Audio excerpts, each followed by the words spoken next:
From the Presidential Palace, Manila, Dateline Malacañang.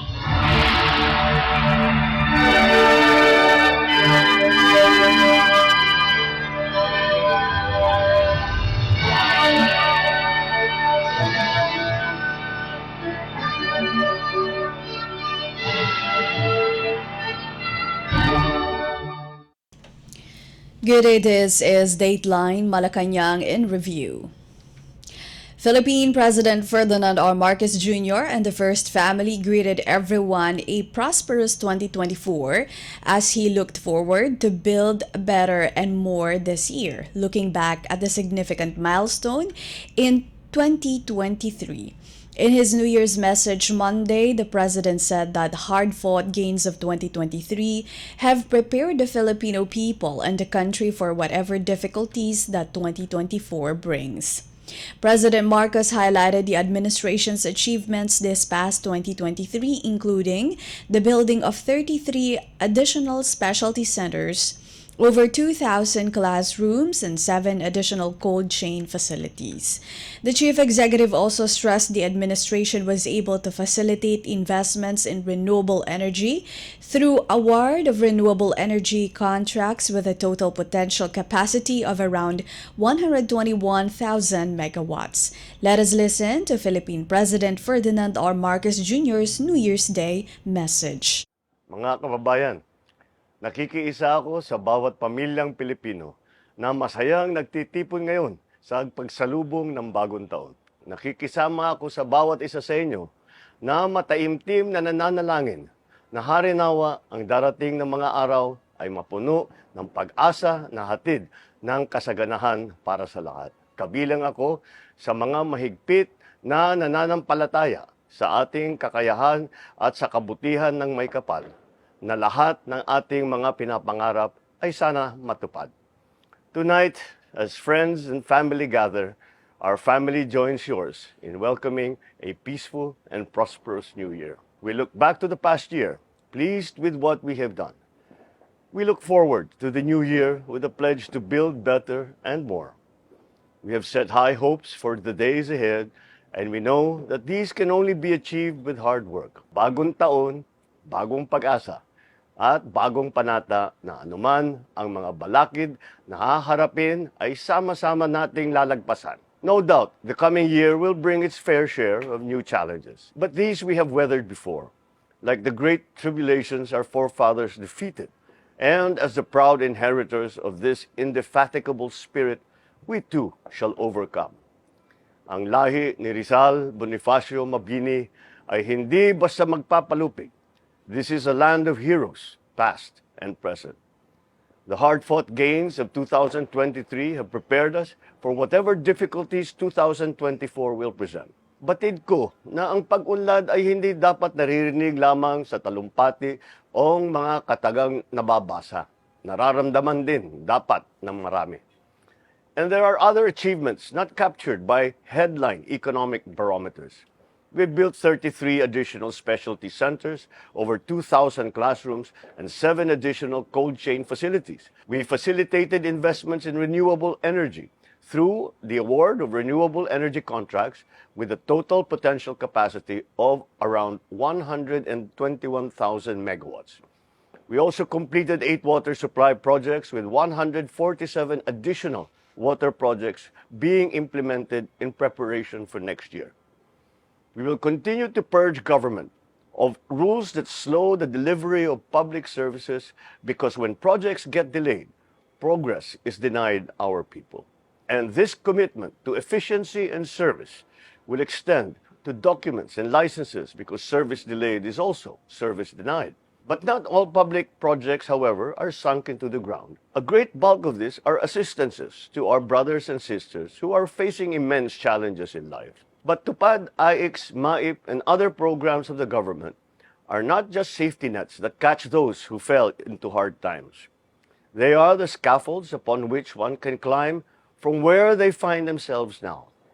This is the principle behind the free college program and its many subsets of scholarships, from new doctors to the students whom we prepared for their future careers in the field of science and technology engineering, mathematics, and other professions. This is a driving force behind livelihood grants and product incubation assistance. They serve as government equity to our skilled and talented young people so their dreams will turn into reality. This is the reason why we continue to give support to our farmers, from seedlings to fertilizers to fuel, because their sweat alone should not nurture the crops they grow in feeding the nation. Our social programs provide welfare armor to the vulnerable, but they also provide the means for them to overcome the very state that they find themselves in. Thus, most ayudas are not a type of permanent welfare because we do not promote a life of dependency. Kaya nga, ang pangunahin at tamang konsepto ay pantawid, hindi palagian. Ang epektibong ayuda ay hindi binuburo ang tao sa kahirapan. The objective is to graduate from poverty. Sa pagsapit ng bagong taon, ang bawat Pilipino ay mayroong New Year's resolution o pangakong pagbabago sa kanilang buhay. Ang New Year's resolution ng inyong pamahalaan ay ang puspusang pagsisikap upang maggawad ng mahusay at tapat na serbisyo na susi ng pagpaganda ng buhay nating lahat. Let us not forget that great things are always possible, so long as we keep the faith in each other, in our nation, and in God. And as long as values that bind us keep us united in our collective pursuit of shared progress, we will succeed. Philippine President Ferdinand R. Marcos Jr. Dateline Malacañang. Ferdinand R. Marcos Jr. on Tuesday said the country is committed to address the remaining deficiencies identified by the Financial Action Task Force, or FATF, to finally be removed from the gray list. In a sectoral meeting, the President directed the Anti-Money Laundering Council, or AMLAC, and all concerned government agencies to ensure the swift implementation of the remaining 8 action plan items. In a palace briefing, AMLAC Secretary and Executive Director Matthew David said the Philippines aim to address all these deficiencies within 2024 and to trigger the exit process from this FATF gray listing. David added that since the action plans were recommended in June of 2021, 10 of the 18 recommendations were already put into action and the remainder still needs to be addressed. Yes, I'd like to confirm that during the sectoral meeting this morning with the president has reiterated the government's high-level political commitment and directed all government agencies concerned to swiftly address the remaining strategic deficiencies identified by the FATF in relation to the gray listing of the Philippines. The Philippines is aiming to address all these deficiencies within 2024 and to trigger the exit process from this FATF gray listing. All agencies have expressed, in fact, during the meeting, their commitment to address the deficiencies and are implementing measures to strengthen our AML-CTF, or anti-money laundering, combating terrorism financing system in the Philippines. And everybody believes we are on the right track, and the President has commended the work of different agencies of government. The President also directed the agencies of the government to continue with their actions and to continuously sustain good coordination among themselves between the law enforcement and other government agencies. In October 2019, FATF placed the Philippines under a 12-month observation period in terms of its technical compliance with international anti-money laundering or counter-terrorism financing standards. In June 2021, the country was included in the FATF list of jurisdiction under increased monitoring, or the gray list, for its failure to show tangible and positive progress in addressing all key recommended actions. According to the VID, there are repercussions for being included in the gray list as the country stays longer in the list, the more likely the Philippines will enter the black list. If the Philippines were to be included in the blacklist, remittances from overseas Filipino workers or OFWs would most likely drop due to the increase in cost, additional requirements, and possibly disapproved transactions. In 2022, the Bangko Sentral ng Pilipinas or BSP recorded 36.1 billion US dollars in remittances and believes that it may hit 37 billion US dollars this 2023. According to the BSP, remittances in 2022 accounted for 8.9% and 8.4% of the country's gross domestic product or GDP and gross national income or GNI respectively. Our goal is to eventually exit the gray list. There are repercussions for being in the gray list because the longer we are in the gray list, the bigger the possibility or the higher risk that we will enter the blacklist. Of course, we don't want to be in the blacklisted jurisdiction. And if we will be in the blacklisted list, there are repercussions to that. And one of the repercussions is the effect on our transactions of our OFWs. Our OFWs usually send remittances to their families here in the Philippines. If we will be blacklisted, we are not yet blacklisted, we're still gray-listed right now. The FATF will impose countermeasures on the Philippines and international financial transaction of Filipinos abroad. That is, for example, as the remittances of the OFWs, there will be increase in cost, more requirements, stringent requirements, or sometimes de-risking, or sometimes the transactions may be denied or disapproved. We don't want that to happen, so all government agencies are aiming to address those deficiencies, 8 remaining action item plans, and eventually exit the gray list this year, 2024. Anti-Money Laundering Council Secretariat Executive Director Matthew David. Dateline Malacañang.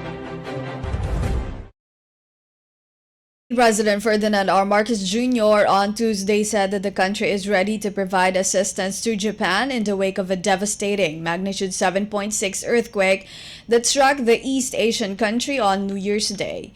In an expose, the president said the Philippines stand united with Japan, who shares the same climate challenges within the Pacific Ring of Fire. The 7.6 magnitude earthquake struck Japan's central Ishikawa prefecture on New Year's Day, resulting in at least 55 deaths, destroying houses and buildings and leaving thousands of households without electricity.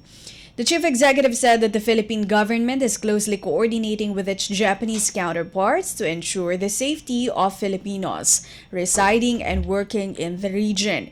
Earlier, the Philippine Embassy in Japan reported that no Filipino has been killed or hurt during the earthquake. Department of Migrant Workers or DMW officer in charge, Undersecretary Hans Leo Kakdak, said the agency is monitoring the situation of Filipino workers in Japan, particularly in Ishikawa and Toyama prefectures. Kakdak said there are a total of 1,194 Filipinos living in the two prefectures. 469 in Ishikawa and 725 in Toyama.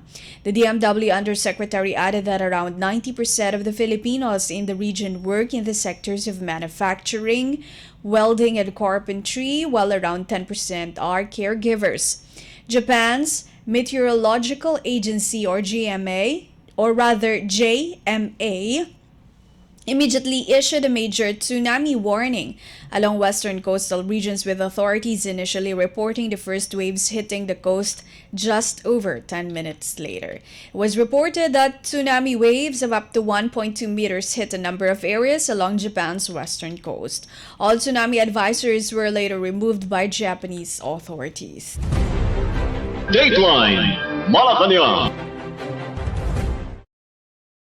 Philippine President Ferdinand R. Marcos Jr. on Tuesday welcomed the new ambassadors of Vietnam and Timor-Leste and expressed optimism that the Philippines will foster stronger ties with the two nations.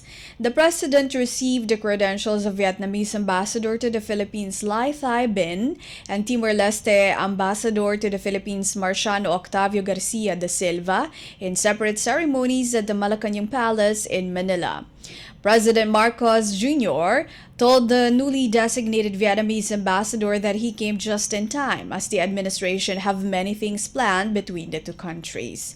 The chief executive noted that in his previous meetings with Vietnamese Prime Minister Pham Minh Chinh in several engagements at the Association of Southeast Asian Nations or ASEAN, the two leaders discussed their intent to elevate the two countries' relations. For his part, Ambassador Lai is looking forward to the kind attention and guidance to the two nations' bilateral ties. Lai said that Vietnam's relations with other countries are based on the principles of international law, respecting other countries' independence, sovereignty, territorial integrity, equality, and adhering to non-interference. Vietnam and the Philippines formally established diplomatic relations on July 12, 1976. The Philippine president, meanwhile, also accepted the letter of credence of the new Timor-Leste ambassador and noted the growing partnership between the two countries through bilateral and multilateral relationships, which has progressed in the last few years. In November 2023, President Marcos had the privilege of meeting President Jose Ramos Horta, who embarked on a 4-day state visit to the Philippines. During the state visit, President Marcos Jr. reaffirmed the Philippines' commitment to support Timor-Leste's development through the South-South cooperation. The Philippines and Timor-Leste celebrated 21 years of diplomatic relations in May of 2023. Dateline Malacañang. The second Philippine-United States cooperative maritime activity between the Armed Forces of the Philippines or AFP and the United States Indo-Pacific Command or US Indo-PACOM at the West Philippine Sea officially started Wednesday, January 3rd. The AFP sent 4 ships from the Philippine Navy, 1 in rescue or SAR, multi-role helicopter, and an anti-submarine warfare-capable helicopter. On the other hand, the U.S. Indo-PACOM sent 4 ships from the U.S. Navy under the Carrier Strike Group 1, which includes an aircraft carrier, a cruiser, and 2 destroyers, as well as a number of combat aircrafts. The 2-day bilateral activity will feature passing exercises, communication checks, cross-deck exercises, joint patrols, Officer of the Watch or OW maneuvers, and fixed-wing flight operations. On the first day of the exercises, both nations conducted a maritime communication exercise along the waters of Cabra Island, Lubang, Occidental Mindoro Province.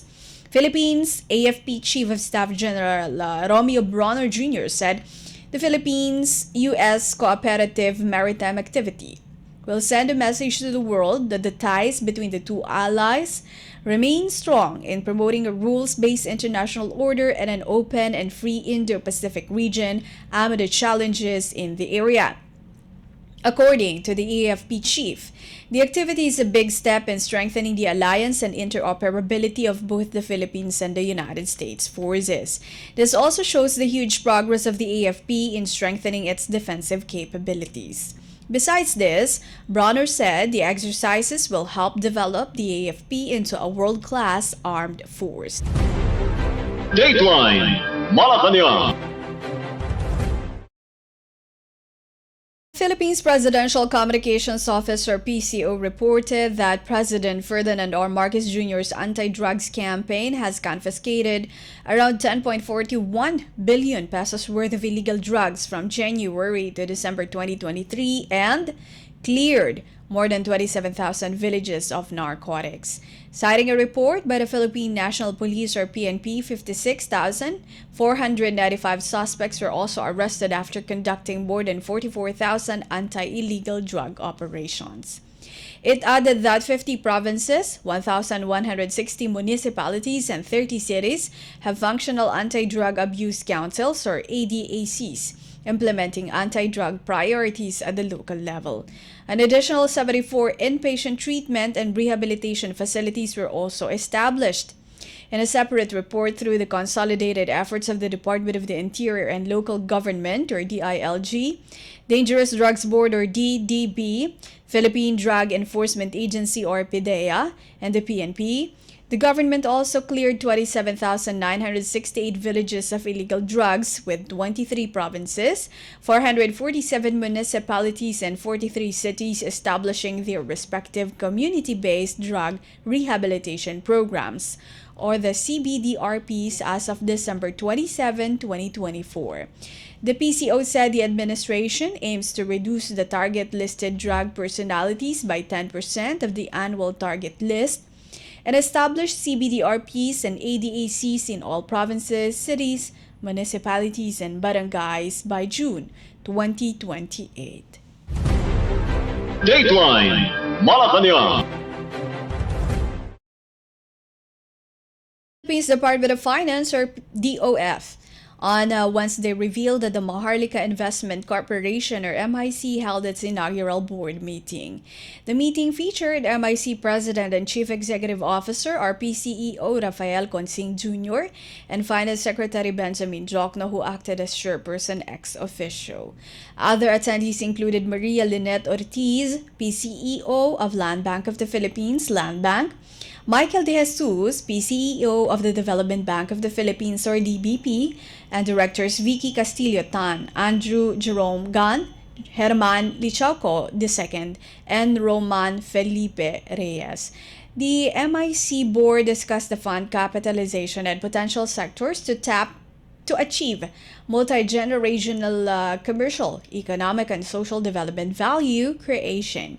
They also appointed chairpersons for board committees, created new committees, and addressed administrative matters.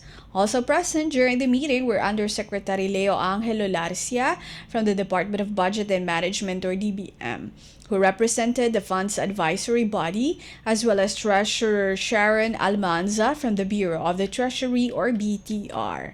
Established under Republic Act RA number 11954, the MIC serves as a primary platform for mobilizing and utilizing the Maharlika Investment Fund, or MIF, the Philippines' first sovereign wealth fund for investments aimed at generating maximum returns of investments.